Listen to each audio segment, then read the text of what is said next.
You're tuned to 1520 WCAT Radio, and it's time now for the Avid Reader Show with your host, Sam Hankin. Sam will offer reviews and interviews of some of the more interesting books and authors of today. And now, Sam Hankin. Hi, everyone. Welcome to another edition of the Avid Reader.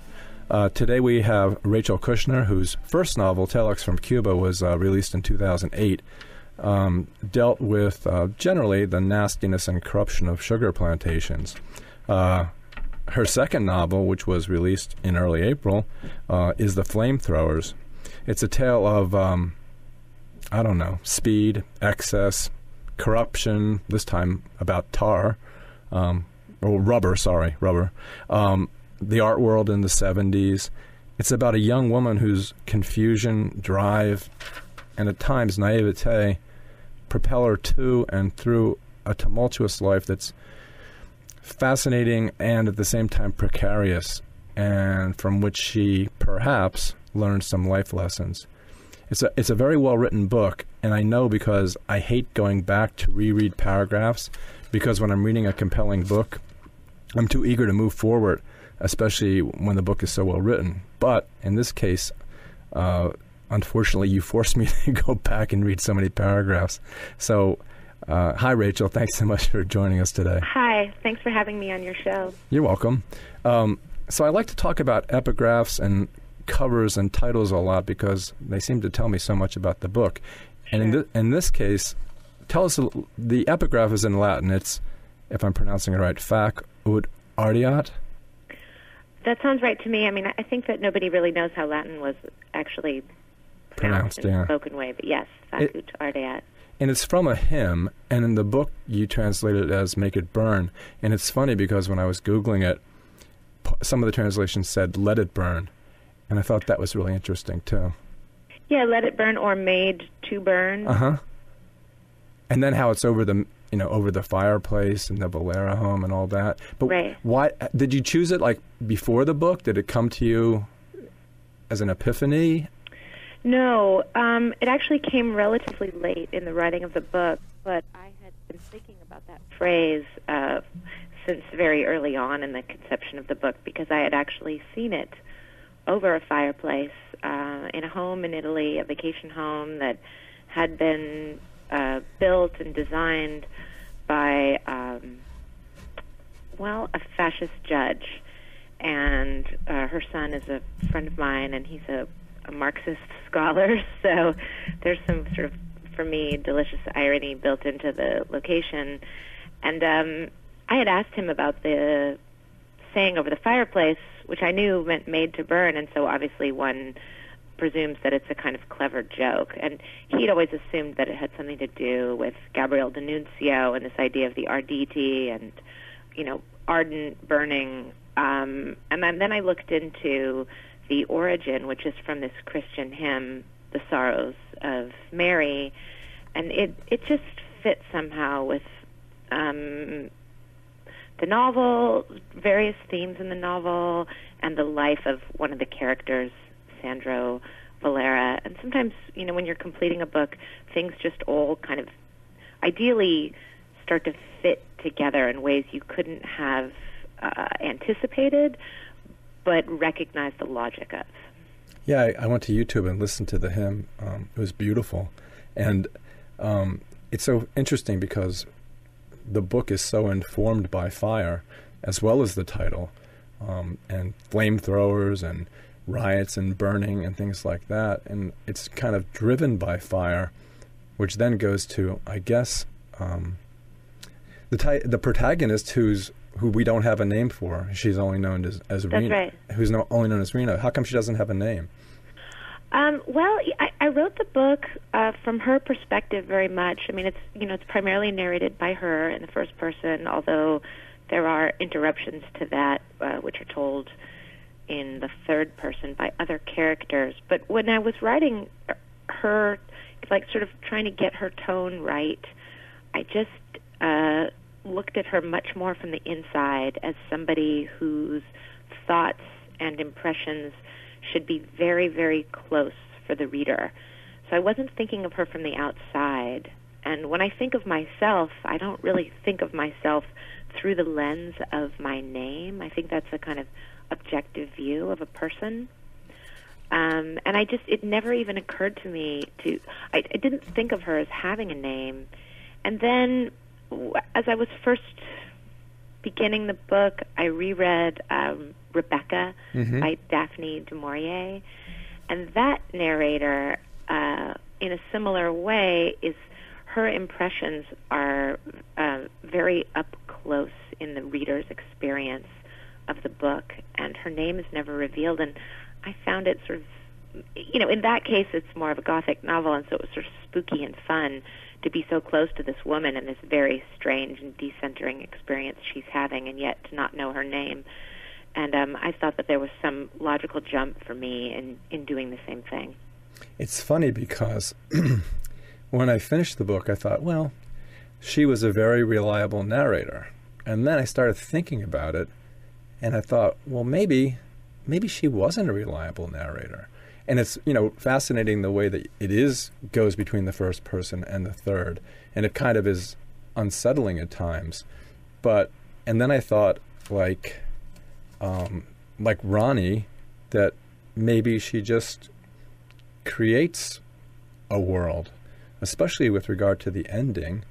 Did you feel at any time that she could have been an unreliable narrator? It's interesting. I like that you have that read, but no, I consider her to be a reliable narrator. I mean, I related to her experience of the other characters and their dissimulations, and also her own miscalculations and mistakes, and what it is that leads up to kind of the ultimate confounding scene at the end of the book. So to me, she very much was reliably in reaction to things as I probably would be too and related to. So no, I didn't consider her to be unreliable. Maybe unreliable is the wrong word, but would you have trusted Sandro? Would you have trusted him as a lover or friend? Well, see, in a way, I think of that as a different question. To me, an unreliable narrator is one who may be tricking the reader in an intentional and directed way. Right. Or mentally ill, or there's all kinds of classic examples of the unreliable narrator. She is unknowing in a certain sense, but that too I somehow relate to and think is more realistic than a narrator who has constantly a read and a clever spin on every situation and can see what all the other characters are doing. There are some wonderful examples of that, like Proust, can carry you through a situation and explain all of the kind of psychological whirls that go into people's motivations and why they say what they say.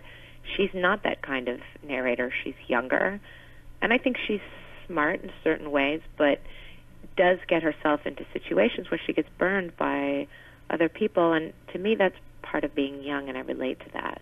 Well, also it's interesting too because there are unreliable narrators in the book, but they're kind of built into the book as a function of the book, like Ronnie and like Giddel, if I'm pronouncing that right. Right, yes. So, I mean, their life is a performance, and I knew a woman, Joni, and she had a relatively, regular life, waking day-to-day reality. But she would make up these stories about what she had done, and none of them were true.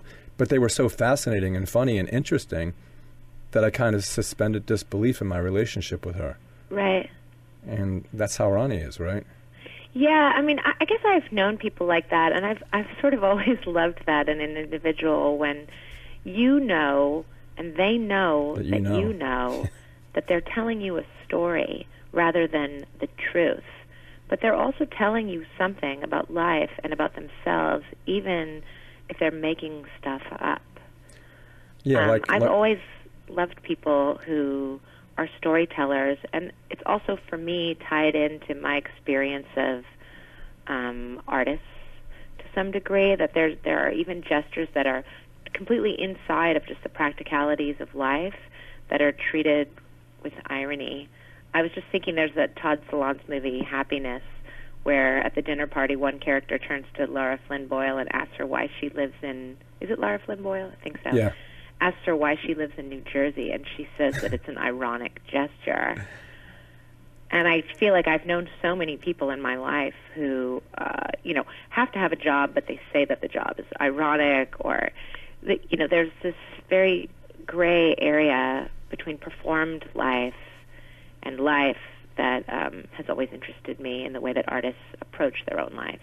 Yeah, one of the things that I do is, and I did way before the movie, is I've always crashed weddings.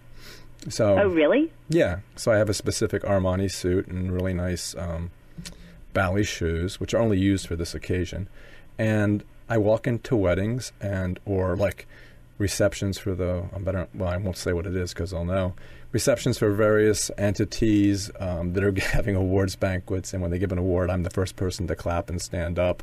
And if you just walk into a wedding, no matter what kind of wedding it is, if you walk in looking as if you belong there, no one's going to question what you're doing, and then you can have lots of drinks and wonderful food and meet all kinds of interesting people. I've done that for like 20 years. It's really a lot of fun.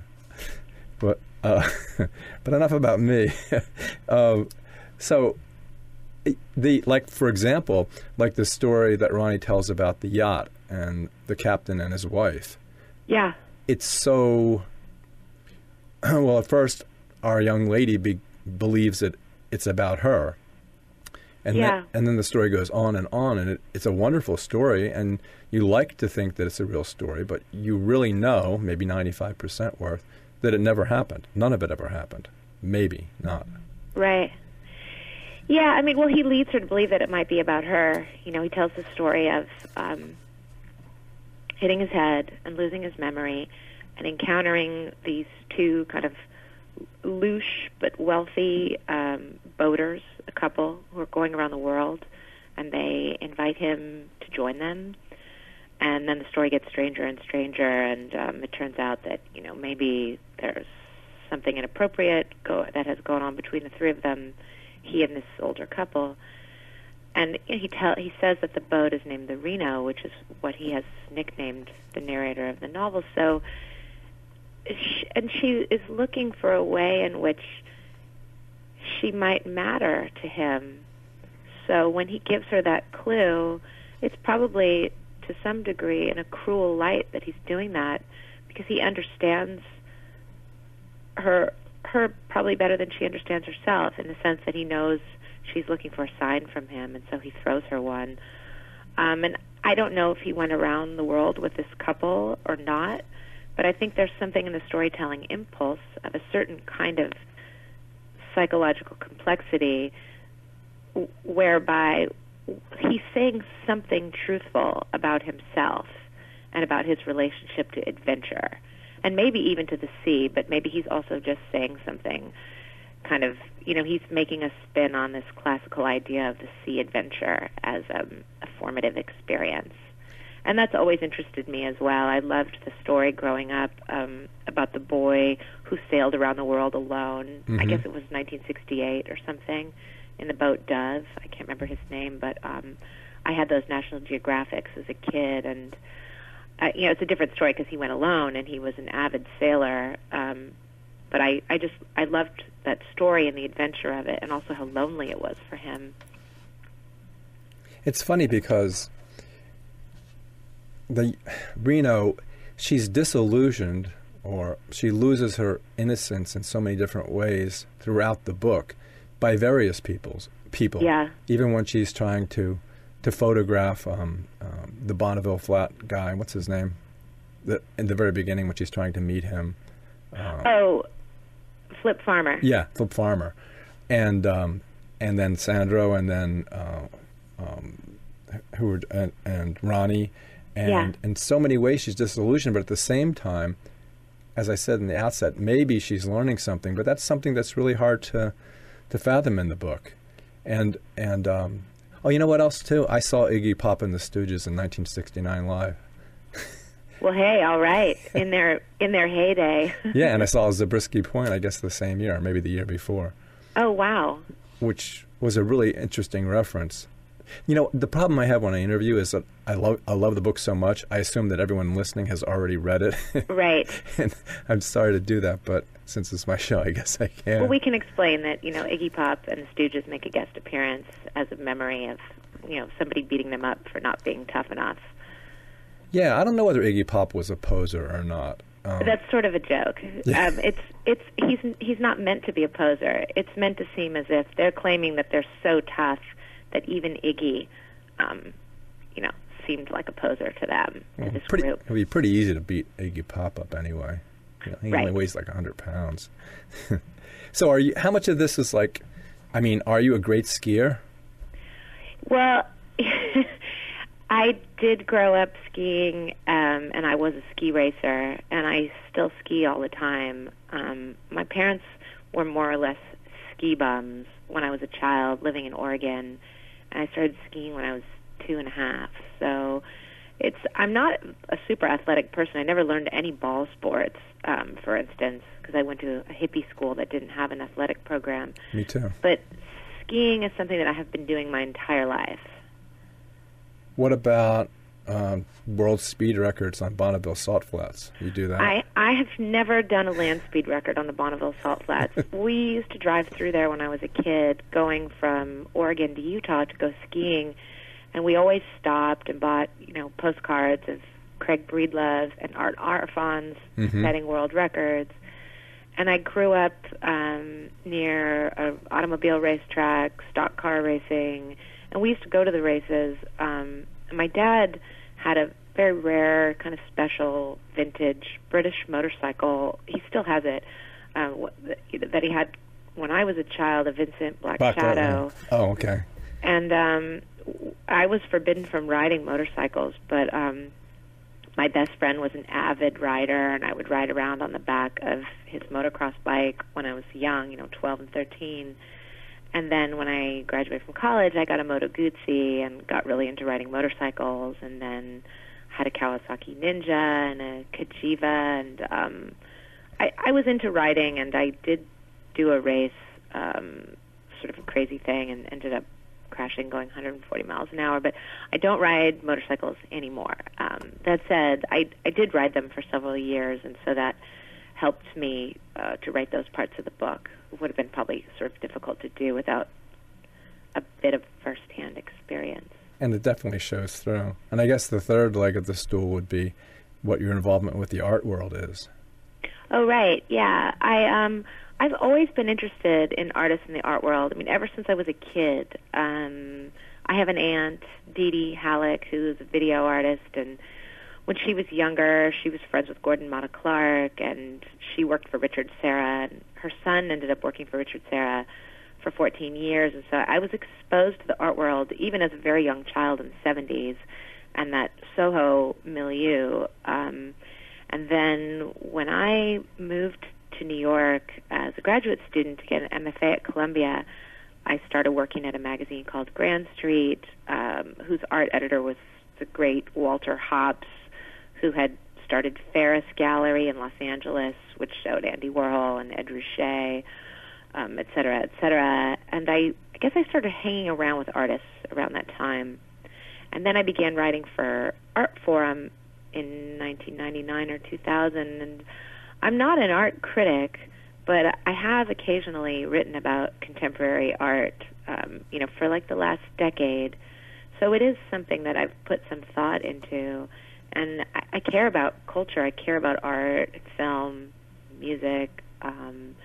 So it seemed like it would be sort of a fun context for me for fiction, since it's something that I do know a bit about in a natural and organic way and wouldn't have to research. Well, since those three things are semi-autobiographical, are there any other connections, like in your real-life experience, that you share with Reno, besides those? Well, the book is fiction, and it's very constructed as fiction, and I don't really sort of, for myself, believe in the form of the Ramana Clef, where you insert real-life experience in a thinly veiled way that the right person would recognize. Then I choose the form of the novel partly because it's such a mysterious encounter with the self. A lot of experience in life gets sort of transmutated through the long and mysterious process of inventing, forming characters and putting them into play with one another. There are probably parts of the book that have to do with who I am. In fact, I would say every part of the book does, but not in a direct way. Well, I like the way when you were interviewed about writers and you talked about how you weren't writing for a specific person and you weren't writing to be admired. You weren't writing so one day a publishing house would say $26.95, the Flamethrowers. But I was really, I don't know, I really admired the fact that you have this companion who's unnamed but who writes along with you. And the idea is that there's so many images in the story that are written, and that's why I went back and reread them, that are written with words that you wouldn't have expected to be used to describe that particular thing. And the New York Times talks about that as well. But they also call you a wearied-souled visionary, which I do not I do not see you as a wearied-souled visionary, although they did compare you to Joan Didion, so that's kind of cool. Yeah, it was a nice comparison. I mean, she's definitely a writer, particularly for her fiction, who I've studied and admired. But you're not wearied-souled. I don't think of myself that way. I think that there's something inside of innocence for me that is a place where inspiration springs from, if you will. Like, I think that the things I misunderstand in life are, for me, in fiction, areas that I can crack open and get a lot of imaginative material out of. And I don't know why that is, but people who know me quite well, who've read the book, say that the sensibility to them reminds me of me, and that there's a kind of innocence to it, but that there's some much less innocent characters in the book, and, you know, I am the puppet master for all of it, so I'm both, but I think contradiction is really, you know, where it's at. That's what humans are made of. You can be one thing and then it's opposite at the very same time. Yeah, like I think you said, or also something I just read said, is you can accept the contradictions in your own life easily, but it's very difficult to do that regarding somebody else. You expect them to be much more clear-cut. Yeah, I think that's true. I think that's true of people. Well, I don't know. All right, so, yeah, I have this companion that follows me around, and I have this perspective, and this guy who's outside of me always looking at me and saying, okay, you're doing this now, you're doing this now. But your companion seems to be, I don't know, it's not an aspect of your unconscious, I don't think, but who is it? Well, I actually don't remember specifically what interview it is that I said that in, and quite, what it is exactly that I said. You said that, like I said, you weren't writing for any specific person. Yeah, well, that's true. And that you like to write in a few paragraphs, and then in the afternoon you like to read, and you always do every day. But you also said that sometimes when you're writing, there's this, and you said, that's what you said. You said, I don't want to say it's spiritual. Oh, right. This was a few years ago, I think, right, when my first book came out? Yeah, I think it was, yeah. Right. Yeah, I guess there's, you get the inspiration in the moment when you're answering a question, and it feels absolutely true, but I haven't thought about that in a while because I haven't been asked that question in a while. I do think for me that there's a feeling that I can be companioned in a very particular way only through the act of writing.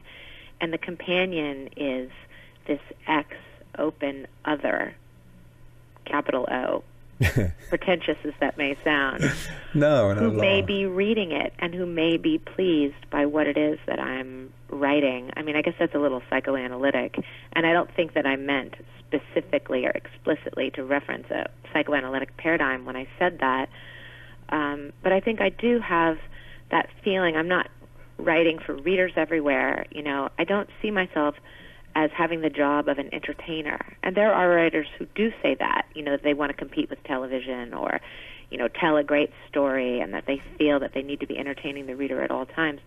I do want to entertain, but I'm not thinking about readers out in readerland. It's more there's someone who maybe shares my sense of humor and my own terms for quality, and I try to please that someone.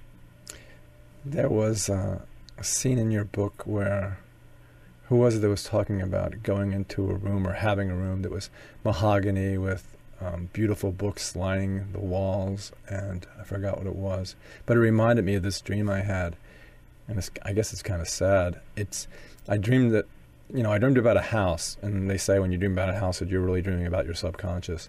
Yeah. And so I dreamt about this house, and it had this room in it that I'd been in the house for like 20 years, and I had no idea this room was there. Right, sure. And I went into it, and it was like this beautiful, beautiful library with books bound in all different color Moroccan leather with all kinds of embossed and designs on them. And there was all of a sudden this guy in there that kind of looked like Gandalf, and he had robes and a long white beard and a staff and a hat. And he stood there and he pointed his hand and arm all the way around the room, and he said, "All this could have been yours." Could have been. Yeah, it sucked. Wow, what a devastating verb tense. I know, it's horrible. Let's just adjust. I'm going to edit your dream. All this could be yours. Yes, that's what my psychiatrist says. But it was a beautiful room. Yeah, so let me go back to what I was saying earlier about I wish she did have a name, because I don't like saying Reno, but because it seems like she should have a different name, like Beatrice. Yeah, right. Well, that isn't her name. It's true. I know. It seems like she should. We don't know what her name is. Beatrice or Destiny.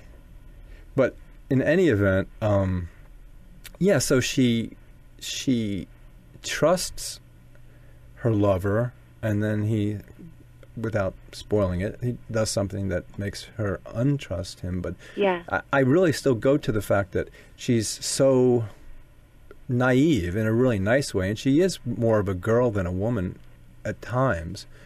Sure. But it seems as if both with her first encounter with Ronnie and then her lengthy relationship, it seems as if some point she was intelligent enough that she would think, or let me ask it this way, as I continue to talk. Are Sandro and Ronnie evil people? Are they bad people? Oh, no, definitely not. But, that one situation where he's... have you ever dated somebody that you knew you wouldn't be able to promise that person what it is they wanted from you, but you kept them on the line anyway? Unfortunately, in my experience with women, all women want you to be with them forever. Right, and so are you an evil person if you accept their companionship without delivering on what it is they'd like? Not if I'm not. No, of course not. Well, but part of life. But if I'm lying to them, we've all, had it done to us and done it to others. It's just the economy of desire. That's the way it works. Yeah, except one for the person wants more and the other person wants less. Yeah, except you layer over it this idea of life as performance, like Gödel working as a waitress. But that doesn't really, apply to the boyfriend in the book. Sandro is not part of that. He just has complexities and opacities in his character that she can't understand, and he's not able to be her protector in the way that she'd like. And so near the end of the book, he speaks for himself in order to account for some of that. He says some bad things about himself, too. But you're right. I know you're right, and everybody's an admixture of all these things, so I understand completely. But since I haven't let you really talk about the book, I'll do it with this entree. So the first few pages, which I got confused because I thought we were talking about one generation that exists. At first I thought it was going to be like magical realism, and I thought this one generation... Definitely no magical realism. I know. None. I know. Negative. I understand. A negative degree of magical realism. Authors hate when I say that. Some authors do. So, Rachel, I wanted to thank you so much for joining us today. I could talk to you. I know you have other obligations, but I could go on and ask you questions because I just love the book. I was fascinated by it. And, I own an independent bookstore, and it'll definitely be one of our book club books and probably debated vociferously by most of the people in the club. So thanks again. I really enjoyed it. Well, thank you so much for having me. It's been wonderful talking to you. Thanks for supporting my book and for doing the good work of remaining an independent bookseller. It's not easy. I could imagine that it isn't. But writers absolutely revere and depend upon people like you. Well, the next time you're around Philadelphia, if you could come and see us, it would be great. Oh, I'd love that. Okay. Well, thanks again, and hopefully we'll talk to you soon. Okay, thank you so much. You're welcome. Bye-bye. Bye-bye. That was Rachel Kushner talking to us about The Flamethrowers, her new book, which was released in early April. It really was a fascinating book. I don't think you'll read a book like it. And the title, The Flamethrowers, really, as I said, informs the book. It's all about incendiary type things. And her language is just, read the New York Times review of her book. Her language is just amazing. And I really did have to go back and reread it, and it really bugs me when I have to do that because I wanted to read it in one sitting, and it was just impossible to do. So, these interviews are the kinds of things that really make me want to keep the bookstore, keep plodding along, doing as well as we can do, and having you guys come in and see us. Our next interview will be with another best-selling author. We're talking to several of them. We may be able to get Jeff Noon, who wrote Vert, one of my favorite books, and we also have a couple other people on the line that we're trying to set up interviews with. So stay tuned. We have some great people coming up, and thanks as always for joining us here on The Avid Reader. You've been listening to The Avid Reader Show with your host, Sam Hankin. Sam will be back next week with reviews and interviews of some of the more interesting books and authors of today.